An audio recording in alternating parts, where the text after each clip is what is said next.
Hello guys. Magandang gabi po sa inyong lahat. Andito uli ako once again para magbigay ng kunting pasakalye o kunting batibot o kunting angas. Kasi guys, alam mo kasi ngayon malapit na ang eleksyon. Ilang araw na lang, 9, 10, 11, 12, 3 days na lang magi-eleksyon na. Kailangan na natin ng mamili kung sino ang gusto nyong piliin sa ating mga kandidato.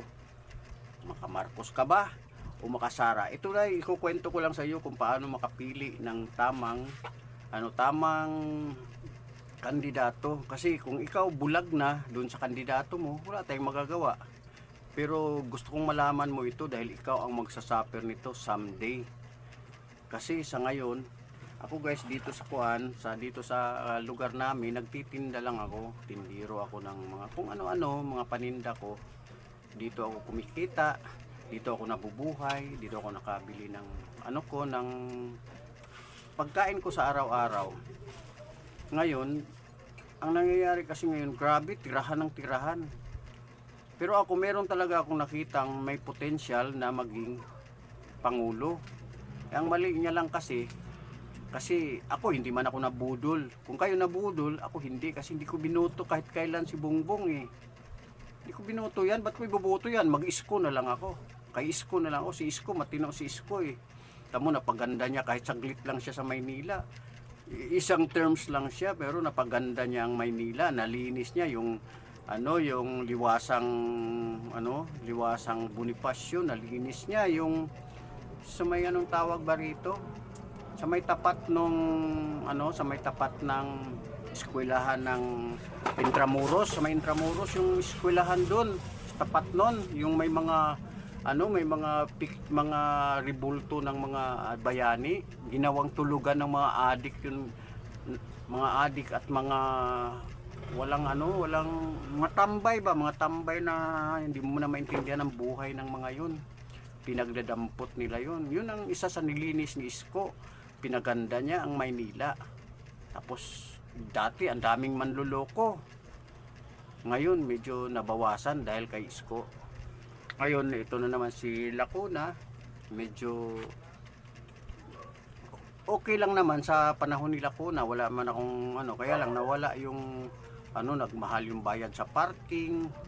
Tapos sabi niya wala daw kinikita kasi nangupit daw yung mga kung baga hindi na nagre-remit sa kanya ng tamang kita. So ang nangyayari tuloy, walang kinita ang gobyerno. Sinisi niya si Isko kasi mga tauhan ni Isko yung mga naiwan doon nung pumalit siya eh. Siyang nag-mayor. Mga tauhan ni Isko yung mga natira. Kung ganyan naman na leadership nga yan eh. Leadership. Kailangan magaling kang mag-lead. Diba? Kasi kung magaling kang mag-lead, susunod sa'yo yan. Diba? Pag ikaw nga, pag nag-beat ka ng kanta ng diba? Pag magaling kang mag-beat, susunod yung mga kumakanta sa'yo kung ano ang beat mo, yun ang nila, yun yung sinusunod nila. Kaya ganon, kailangan marunong ka ganon guys. Sa panahon ngayon uso sa atin ang politika.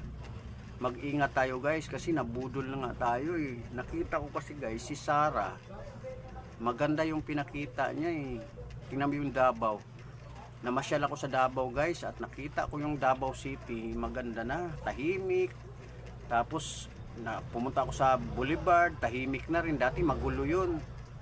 Tapos pumunta ako sa yung doon, yung Boulevard doon na yung highway papuntang Talomo. Tahimik na yung doon, maganda na yung highway. Yung dating Times Beach na pinapaliguan namin, malinis na. Dati madumi yun. Pero madaming naliligo doon. Doon ako naligo, doon sa pinakadulo na. Dinala ako ng pamangkin ko doon. Nagmotor kami. So doon ako naligo. Kalimutan muna natin yan guys. Kasi na yan eh. Pampahaba lang yan. Mabalik tayo sa politika. Kaya kailangan ang ating boto ngayon itama natin. Kasi may mga tao na nagbuwis ng buhay kapalit niyan ng mga ng mga ginagawa nila. Ikaw kaya ganyanin ka ng gobyerno, di ba? So, buwis buhay yan. Dapat tignan ninyo yan. Yung mga hindi nakakakita niyan, siguro mga bayaran, sinisira pa nila si Sara, at yung magagawa doon, sige lang, go lang sila. May karma naman eh. Tapos pag naka si Sara, sila rin makikinabang, di ba? Ang daming nagawa ng mga Duterte sa Pilipinas. Isipin mo yung mga tulay-tulay na pinagawa niya, hindi yung bumagsak sa may iba yon. Yung bumagsak kasi na yun, project pa ni Pinoy yun. Eh, hindi naman natin sinisisi si Pinoy kasi nakagawa nga siya ng project na tulay. Tinuloy ni Tay Digong, tapos pinakahuli si Marcos. Sa termino ni Marcos, bumagsak, pero gumastos pa rin sila doon, guys. Kasi bumagsak yun, gumastos pa rin sila ng pera doon, nagdagdag sila tapos wala rin pala, bumagsak. So wala namang nasisisi doon, pero at least merong nagawa si di ba, si Digong. Kasi ang dami niyang nagawa, guys, ng mga kalsada, tulay, kasi build nga yung niya programs niya tapos yung mga trabaho, panay ang ikot niya sa buong mundo para mag-alok ng mga investors para magkaroon ng trabaho dito sa Pilipinas.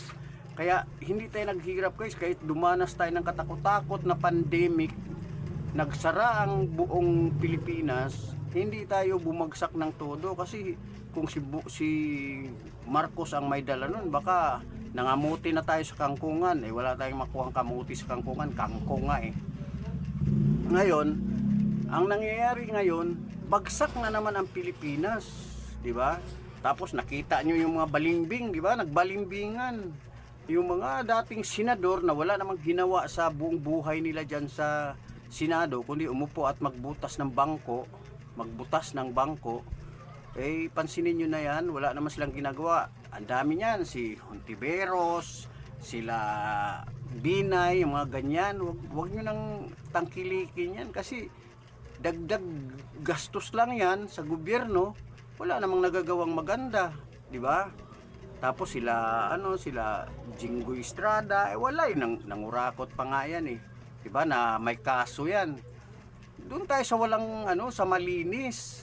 Itong mga bagong yung Duterte, subukan natin kasi under sila ng mga Duterte. So kailangan ibuto natin sila, yung PDP straight Duterte, PDP straight laban, PDP laban. Kasi kawawa si Sara, guys Isipin mo, buhay niya ang ibinuwis niya dyan.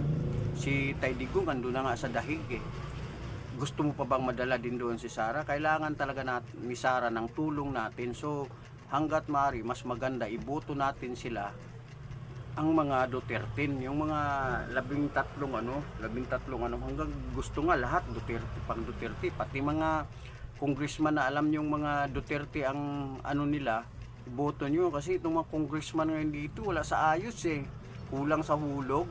Sipin mo yan, nabayaran sila, wala silang mga prinsipyo ba? Gano'n na bang mga congressman natin ngayon? Wala nang mga prinsipyo. Ang balita ko 1.5, may mga nakasulat ako dyan mga 1.5 na galing kay ganito, kay ganon. 1.5 million. 1.5. Tama, 1.5 million. Laking pera nun. Si Sara nga na magkano lang yung niya, 123 million lang na impeach pa. 125 million na impeach pa. Napakaliit na budget niyan.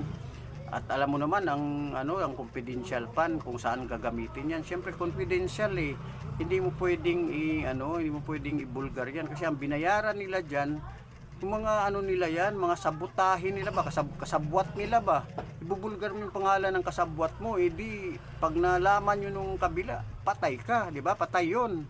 Kawawa naman. So hindi talaga ibubulgar ni Sara yan kung sino man yung mga nakalista sa kanyang confidential fund. Yung iba kasi kayang yung nila, sinisiraan lang nila si Sara. O isipin mo si Bongbong Marcos, magkano ang confidential fund yan? 4 billion. Di ba? 4 billion. Billion hindi hindi million, billion, 4. Si Sara 125 million lang, million. So, maliit lang kumbaga sa sa mga nila, yung mga mga ano diyan, ang lalaki ng mga ano nila mga bayad sa kanila diyan, yung mga congressman. Ang lalaki ng bayad nila diyan. O bakit natin tangkilikin sila? Yung mga iba naman, subukan natin yung iba, yung may mga prinsipyo, kasi karamihan sa mga tao ngayon wala nang prinsipyo, sa gutom ba. Dito nga lang sa tindahan ko, sa totoo lang, may tindahan ako dito. Halos nagkukulitan kami sa customer kasi mura na nga yung paninda ko, tatawaran pa nila. Alam mo naman ngayon, nagtataasan na lahat eh. Wala nang mura ngayon. Ang mura ngayon, yung anak ng puta, gano'n na lang ang mura ngayon. So kailangan pa ba natin na mag-ano, di ba? Na bawasan yan. Alam mo naman ang presyuhan ngayon eh. So minsan nagtatalo kami dito ng customer ko dahil hindi sila umaano, hindi sila ano ba, parang pinanganak sila kahapon lang. Kaya minsan, syempre naha-high blood na rin ako dahil syempre may edad na tayo. Pag may edad na tayo, tiyak na high blood, ang high blood andyan na, high blood, diabetes, sakit sa bato, arthritis, tsaka kung ano-ano pa, mga ano. Pero madaling gamutin yan kung masipag ka lang maghanap ng gamot, mga herbal, nahiherbal lahat yan. Unang-una yung virgin coconut oil. Isa yan, pag nalason ka, virgin oil lang, isusuka mo yung lason na pumasok sa katawan mo, ilalabas yan. Ganyan nangyari sa akin, twice na akong nalason, pero nakasurvive ako dahil sa virgin coconut oil. May iba tayo, balik tayo sa politika. Kailangan natin iboto ang mga Duterte. Tingnan mo si Banat Bay. Yan yung mga media na hindi bayaran. Tingnan mo yung mga bayaran na media, di ba? Puro Marcos. Bayaran sila nabayaran sila Pero itong mga mga banateros, hindi sila nabayaran. Tinanggal pa nga yung nila, yung programa nilang yung SMCI yung basta yung programa nila sa social media, tinanggal pa nga pinasara pag-aari pala daw ni Kibulo yun. Si Kibulo yung nag-ano nun. Tapos SMNI yun. Tapos ayun, yun na yung umpisa nun. Tinira na si Tebes, yung mga alam nilang tumulong sa kampanya ni Duterte noon. Pinag-iinteresan nila yun. Kasi sila dahil siguro gustong gumanti dahil sa ginawa ni Duterte sa ABS-CBN. Totoo naman yung mga akusa kasi sa ABS-CBN Ako nga, biktima nga ako ng ABS-CBN sa totoo lang. Isa ako sa mga victims. Wala na akong magagawa doon kasi maliit na tao lang naman ako Kaya nung magantihan sila ni Digong, di nakarma sila. Isipin mo yung kaliit kong tao, magkano lang sinisweldo ko, minimum lang, naggastusan pa ako, nakapag-loan pa ako sa SSS noon para lang mabayaran yung mga pamasahe na inano ko. Kaya nagalit ako noon dahil sinilusob ko talaga yung ABS-CBN na yan dahil kasi nasagasaan ako Yung pagpapanalo nila, pinaplag nila, nanalo yung nanay ko, hindi naman pala nanalo. Tinanong ko yung airmat ko kung nanalo ka ba ma? Sabi niya hindi kasi hindi raw siya nagpadala nitong linggon to. Sabi ko, ba't nandyan yung pangalan mo? Si Ami Perez pa ang nagbasa ang pangalan ng nanay ko ganun nga, katunog ng pangalan ng binasa ni Ami Perez. Tapos pagkatunog, pareho pa ang address, pero walang number, address lang. Diliman, Quezon City. Walang number. Kunyari lang pangalan. Mrs. Consorcia Jacobe, ganon. Tapos, of Diliman, Quezon City. Pwede ba yun? Ba't inaprubahan ng yun? Yung trade by, dapat yung ba yan? Yung sa nag-check, may nag-check niyan Inaprubahan nila yun, ganong sistema. Pinuntahan ko talaga sa ABS-CBN yan. Di walang nangyari dahil pinatigil nila yung Pinatigil nila yung pagpa-plug sa pangalan ng nanay ko. Pero back to politika. Sa politika guys, kailangan talaga natin na iboto ang mga Duterte. Vote straight Duterte hanggat maaari para hindi nila madaya kasi naghahanda na ang mga yan para madaya eh. Pero pag sobrang dami, hindi nila kayang dayain yan. Kaya kailangan natin, guys, tayo makikinabang nito. Bakit? Atin yung atin yung Pilipinas eh. Pag nanalo itong mga matitino ito, gagawa ng maganda ito. Tutulungan nila si Sara na hindi ma-impeach. Dahil pag na-impeach si Sara, wala na tayong presidente na ewan ko lang kung si Pulong o di kaya si tatakbo sa pagka-presidente, si Robin o di kaya si Bungo. Malamang sila, pero mas maganda kung Duterte kasi andyan pa si Pulong, andyan naman sino pa ba ito, yung kapatid ni Pulong, yung mayor ng Davao City. O di ba? Andyan pa sila eh, pwede silang tumakbong presidente kung sakali mawala si Sara. Kaya kailangan iboto natin si Sara yung mga Duterte na sa Senado, sa senador yan ha, para makaligtas si Sara sa pagkaka-impeach. Kasi ang nila si Chis Escudero ay makakaliwa din yan eh, kaya mahirap, huwag tayong magtiwala. Kasi yung tiwala kasi natin, kapag ni Sara nagtiwala siya kay Amy Marcos, o ano nangyari, di ba?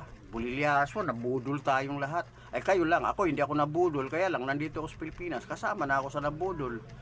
Sipin mo, walang ginagawang maganda ito, puro kurakot lang ang alam eh, puro pangunguha ng budget, puro ginagastos nila kung saan-saan ang budget. Hindi na si Sara nga binawasan yung budget nila sa DepEd. DepEd yan eh, pati ang Office of the Vice President binawasan nila saan napunta yun, di ba? Tapos inanuhan nila yung kung ano kani-kanino. Nako, mga ayuda-ayuda na yan. Ako, galit ako dyan sa ayuda na yan. Ang gawin nila, mag-alok sila ng mga investor para dumami ang trabaho dito sa Pilipinas. Yun ang magandang gagawin nila. Walang trabaho guys, karon walang trabaho ngayon ang mga tao dito sa Pilipinas. Ito na sa amin, daming tambay. Ingay nga sa labas, mga tambay. Daming tambay dyan, gabi-gabi yan. Minsan nga may pinagalitan pa ako dyan dahil ang ingay. Sabi ko, kung gusto magingay, doon naman kayo sa kabila, wag dyan kasi naiistorbo ako dito. Mingi naman ng sorry, tapos lumipat doon sa kabila. Kaya lang, nagising na ako, siyempre. Pati nga aso ko dito, nagkakakahuli. So guys, ganun na lang ang gawin natin. Iboto ang Duterte. Yung mga sila Bongo, si Bato de la Rosa, si Kibuloy, yan yung mga yan, si Lambino, yung mga yan, yung grupo nila guys ang kailangan natin sa eleksyon. Iboto diretso guys, huwag na kayo magpatumpik-tumpik dahil sabi nga ni Sara, God save the Philippines. Matinding salita na yan guys, ibig sabihin worst na talaga ang nangyayari sa Pilipinas. Kung hindi natin masawata ito, may balak silang magtagal si Bongbong guys, dahil gagawa sila ng paraan na manatili sila sa pwesto. Gusto nyo ba yon? So kayo, kung sa mga makamarcos, bahala kayo. Kung gusto nyo maghirap kayo, bahala kayo. Ako maghihirap man ako, gagawa naman ako ng diskarte para kumita. Ganun lang. Kaya lang siyempre marami tayong madadamay ng mga kababayan natin na maghihirap lalo sa mahal ng bigas, sa mahal ng, kala mo yung 20-20 nila na pinatupad, nako, wala yan. Pakati lang yan dahil mag-eleksyon, di ba? So, yun na lang guys, ang ko sa inyo, iboto ang Duterte. Ako, kahit hindi ako makasara, nakita ko kasi kung sino yung gumagawa ng matino. Ba't di natin iboto yung gumagawa ng matino? Wala guys, nagsimula pa sa mga walang matinong tumayong dyan, presidente. Tingnan mo si Tay Digong, nakulong na lang. Tamo, naghihirap pa nga yun. Wala ang pera yun. Minsan nga nagrereklamo siya dahil papupunta siya sa hearing tapos wala naman siyang pamasahe, di ba? Yun nga guys ang So, gano'n na lang guys, kailangan natin na ipaglaban yung karapatan natin dito sa Pilipinas dahil Pilipino tayo eh. Gusto mo bang ikaw maghihirap din? So, subukan natin guys ang Duterte kasi yan ang makakasalba kay Sara sigurado sa Senado sa kanyang nalalapit na impeachment. Naghahanda na nga si Sara, pero kahit anong ganda ng pagkapaliwanag mo, hindi tinatanggap yan pag makamarcos ka kasi sarado na ang utak nun eh. Doon na nakatutok kay Marcos yun dahil yung pera na ibabayad sa kanila malaki. So kailangan natin ng Duterte iboto sa Senado para makaligtas si Sara. Yun lang guys, at maraming salamat sa nakapanood nito sa YouTube channel ko. I-subscribe na lang kasi maliit pa yung subscriber ko. I-subscribe ang aking YouTube channel, mag-likes, mag-share, mag-comment, okay? Hanggang dito na lang. Bye-bye!